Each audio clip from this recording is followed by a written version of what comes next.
31장 1절부터 9절까지의 말씀을 저와 여러분이 한 절씩 교독합니다. 여호와의 말씀이니라. 그때에 내가 이스라엘 모든 종족의 하나님이 되고 그들은 내 백성이 되리라. 여호와께서 이같이 말씀하시니라. 칼에서 벗어난 백성이 광야에서 은혜를 입었나니 곧 내가 이스라엘로 안식을 얻게 하러 갈 때이라. 옛적에 여호와께서 나에게 나타나사 내가 영원한 사랑으로 너를 사랑하기에 인자함으로 너를 이끌었다 하였노라. 처녀 이스라엘아, 내가 다시 너를 세우리니 네가 세움을 입을 것이요 네가 다시 소고를 들고 즐거워하는 자들과 함께 춤추며 나아오리라. 내가 다시 사마리아 산들에 포도나무들을 심되 심는 자가 그 열매를 따기 시작하리라.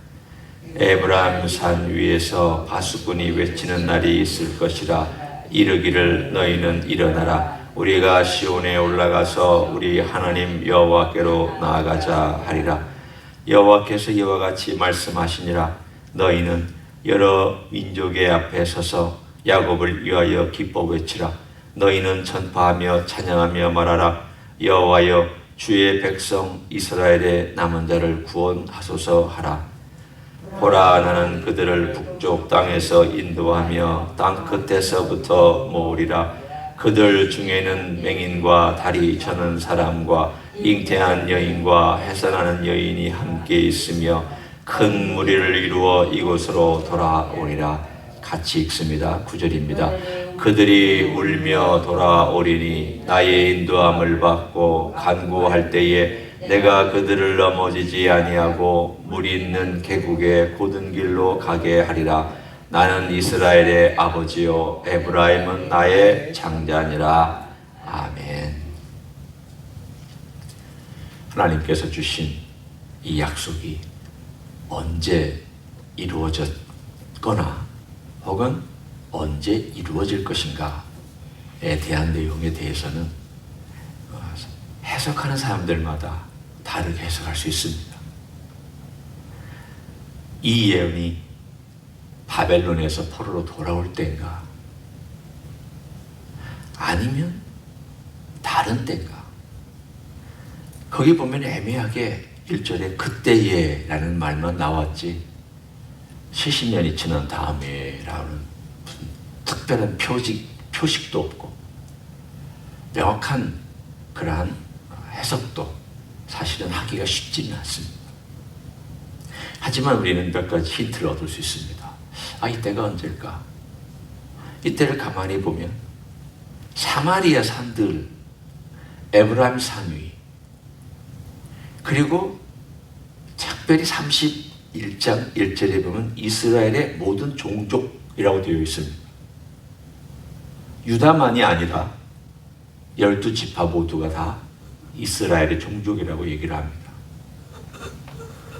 보통 우리가 이스라엘 전체다 이렇게 얘기하면 유다와 베냐민만을 얘기하는 게 아니잖아요.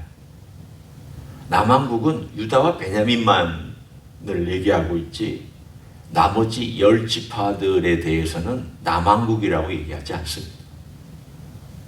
그런데 어떻게 여기서는 대상이 남왕국의 바벨론의 포로로 잡혀갔던 남왕국의 그 지파들만을 얘기하는 것이 아니라 그 전 120년 지금 이 예레미야가 예언을 하고 있는 이 시점부터 이미 망한 지 120년 전.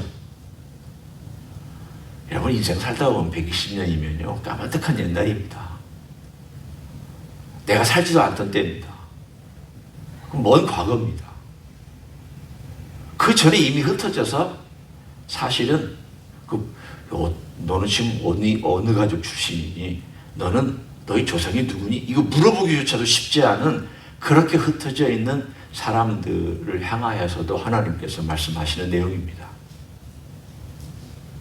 언제 이루어졌느냐? 바벨론 포로 때 이루어지고 그들이 돌아온 때 이루어진 일이 아닙니다. 왜냐하면 바벨론 포로 때는 유다와 베냐민이 돌아왔지 10지파가 돌아온 것이 아니기 때문입니다. 그러면 이것은 그때가 아니군요.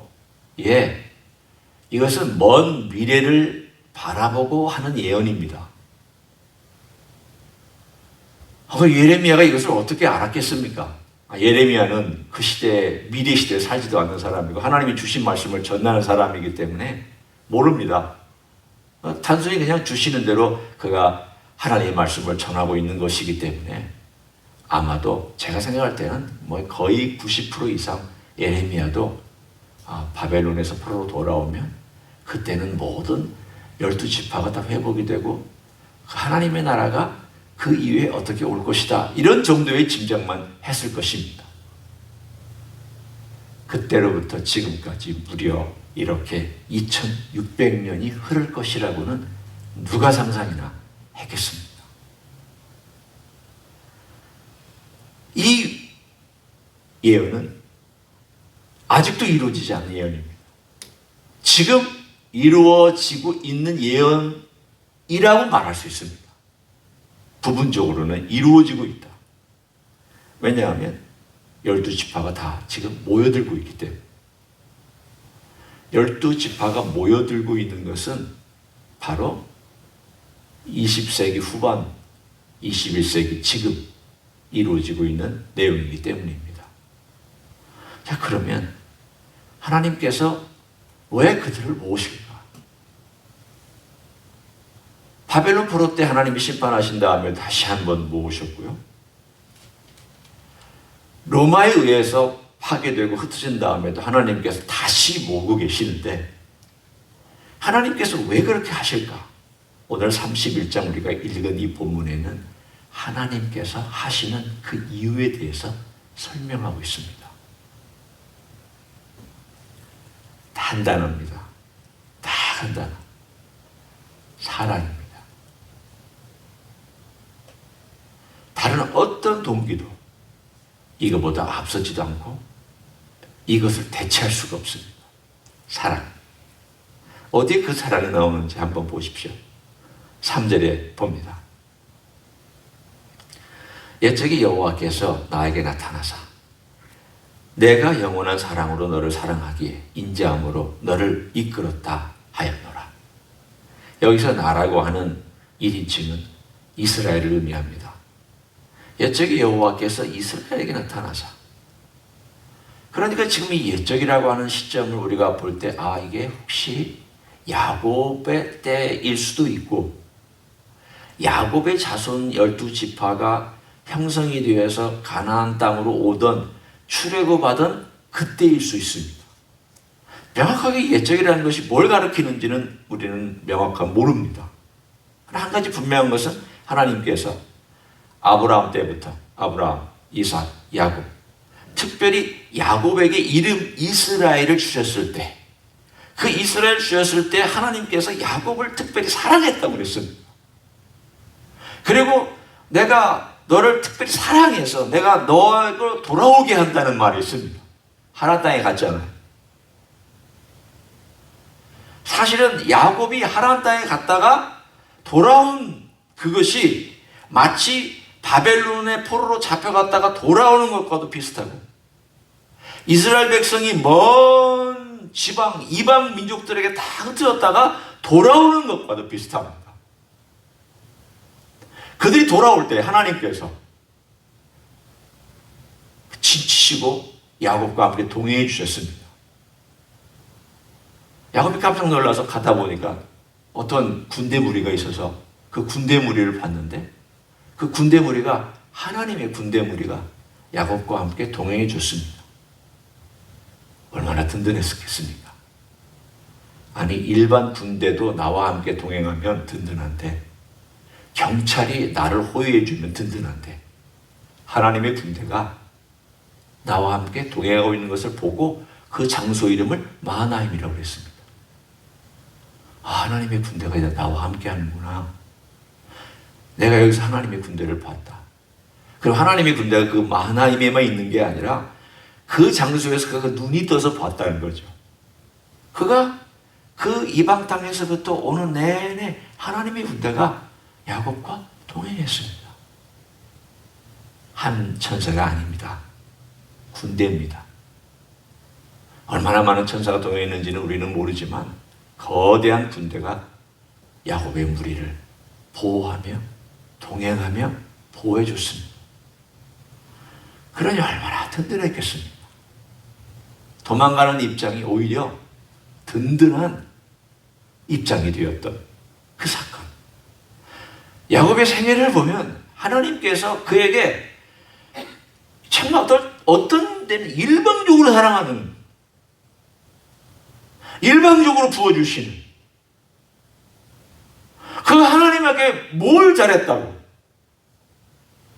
그가 잘한 것이라고는 장자권을 사랑한 것밖에 없고, 그가 잘한 것이라고는 엄마 말 듣고 하란으로 도망간 거, 자기 삼촌에게 간 것밖에 없고, 거기서 머무르면서 사실 20년 동안 죽으라고 고생한 것, 그거밖에 없죠. 그 하나님을 위해서 한 일이 뭐가 있습니까? 요즘으로 보면 그 하나님을 섬겼습니까? 하나님을 이게 무슨 위대한 일을 했습니까? 그런데 하나님께서 그 세월 동안에 그를 축복해 주시고, 그를 도와주시고, 그와 함께 하시고, 어려운 일 면하게 해주시고, 사랑해 주셨던 그 사건을 상기시키면서, 너희가 지금 구원받는 것이 너희들이 잘남이나 똑똑함이 아니라 내가 야곱을 사랑했듯이 너희를 사랑해서 이방 땅에서부터 데려오는 거다. 그 이야기를 하시려고 3절에 오늘 본문에 나타나 있습니다. 옛적에 여호와께서 나에게 나타나사, 이스라엘에게 나타나사, 내가 영원한 사랑으로 너를 사랑하게, 내가 영원한 사랑으로 너를 사랑하고 있기 때문에 인자함으로 너를 이끌었다. 그게 바로 야곱에게 주신 메시지고, 이스라엘 백성이 주신 메시지고, 또 앞으로도 이스라엘 백성이 주신 메시지고, 또 우리같이 영적으로 아브라함의 자손이 된, 실제적으로 육체적으로는 아니지만 아브라함의 자손이 된 우리에게 주신 메시지가 무엇이냐? 내가 영원한 사랑으로 너를 품고 이끈다. 이것이 바로 오늘 31장에서 이스라엘 백성이나 우리에게 주시는 참으로 복된 메시지입니다. 먼저 하나님은 이것을 설명합니다. 너희들이 어떻게 구원받았느냐? 어떻게 그 땅에서부터 돌아오게 되었느냐? 나는 아무것도 아니다. 너희들이 잘나서도 아니다. 너희들이 회개해서도 아니다. 회개는 구원의 근본 조건이 아닙니다. 하나님의 사랑이 있기 때문에 그 은혜와 사랑을 보고 경험하고 회개한 반응이 회개지, 회개를 했기 때문에 하나님께서 반응해서 은혜를 베풀어 주셨다가 아닙니다.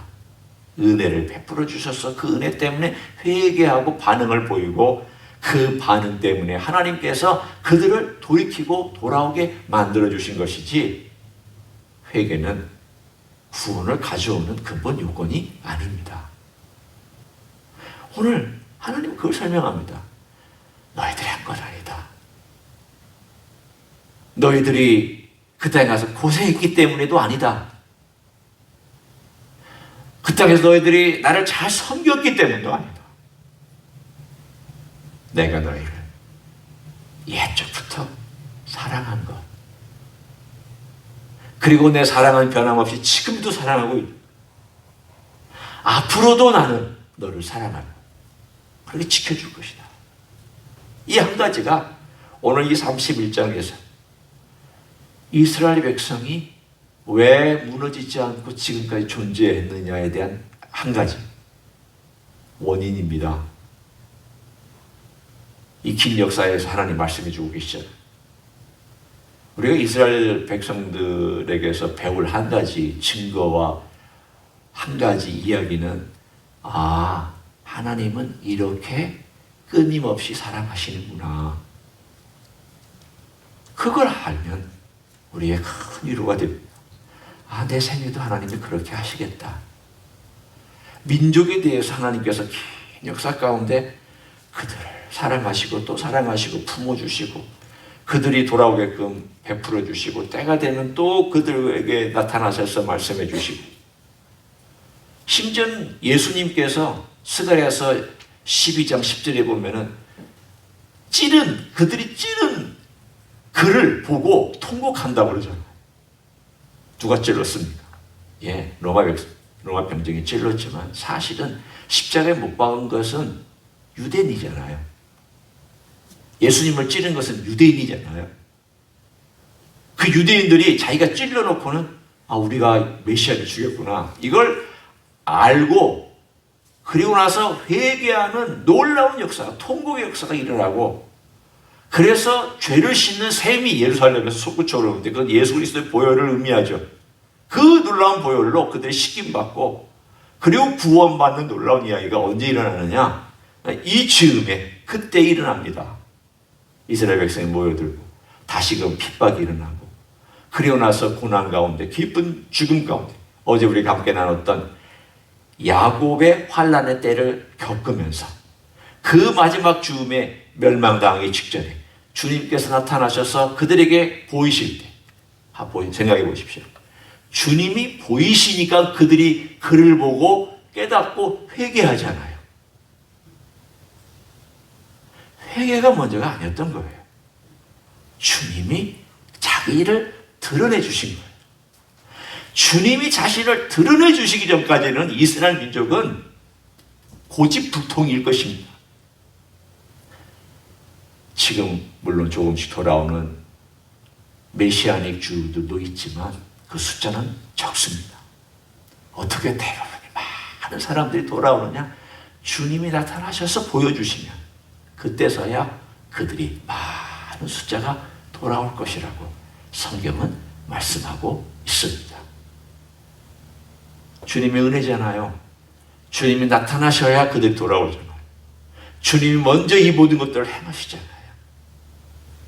그게 은혜죠. 그게 사랑이고.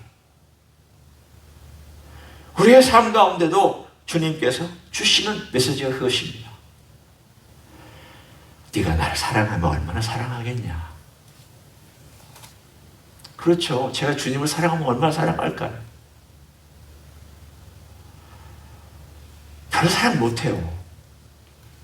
그래서 주님이 나를 사랑하는 것은 이거는 세월이 가고 어려운 일을 경험하고 많은 연륜이 쌓이면 쌓일수록 그렇다. 그걸 더 느끼고 더 경험하기 시작합니다. 주님의 그 큰 사랑 때문에 오늘도 우리가 주님 우리가 사랑합니다. 그리고 주님의 사랑 안에 거하기를 원합니다. 그리고 주님을 사랑하기 때문에 주의 말씀을 듣는 것이 저에게 즐거움입니다. 주의 음성을 듣고 그것을 따라가는 것이 저에게는 제 삶에는 모든 즐거움보다 그게 가장 큰 즐거움입니다. 이것이 우리의 고백이 되어야 할 줄로 믿습니다. 그런 하루가 되시기를 예수님의 이름으로 간절히 축원합니다. 기도하겠습니다. 고맙습니다. 예수님. 고집불통의 이스라엘 백성들에게 언젠가 주님께서 자신을 드러내 보이실 때 그들이 찔렀던 메시아를 바라보고 통곡하며 회개하는 놀라운 역사적인 순간이 있을 것을 우리에게 말씀해 주셔서 감사합니다. 주님이 은혜로 나타내 주셔야 주님께서 사랑으로 그 놀라우신 모습을 보여주셔야 겨우 깨닫고 통곡하며 회개하는 것이 인간들입니다. 주님, 우리가 얼마나 깨달으면 깨닫고 우리가 알면 얼마나 알겠습니까? 주여 나타나 주시고 말씀해 주시고 열어주시고 깨닫게 해주시고 인도하여 주시기를 원합니다. 주님이 우리를 얼마나 사랑하는지, 나를 얼마나 사랑하는지 그 사랑의 눈이 열리게 하시고 사랑의 마음이 열리게 하시고 그 사랑에 우리의 심령이 열리게 하시고 그 사랑이 얼마나 크고 얼마나 깊고 얼마나 놀라운 것인지를 경험하며 살아가는 하나님의 종들이 될 수 있도록 축복하여 주시옵소서. 이제는 우리 구주 예수 그리스도의 은혜와 하나님 아버지의 극진하신 사랑과 성령 하나님 교통하심의 역사가 오늘도 우리를 십자가에서 피 흘려 주셔서 용서해 주셨고 또 용서해 주시고 지금도 하늘 아버지의 보좌 우편에서 우리를 위하여 간구하시며 우리를 위해서 일하시는 우리 주님의 그 큰 사랑과 은혜 때문에 내가 살아간다고 고백하며 오늘 하루도 그렇게 살아가기를 소원하는 이 자리에 참여한 모든 종들 위해와 주임지 히스교회 위해와 이민교회들과 한국교회들과 선교사님들 위해 이제로부터 영원히 함께 하실지어다. 아멘.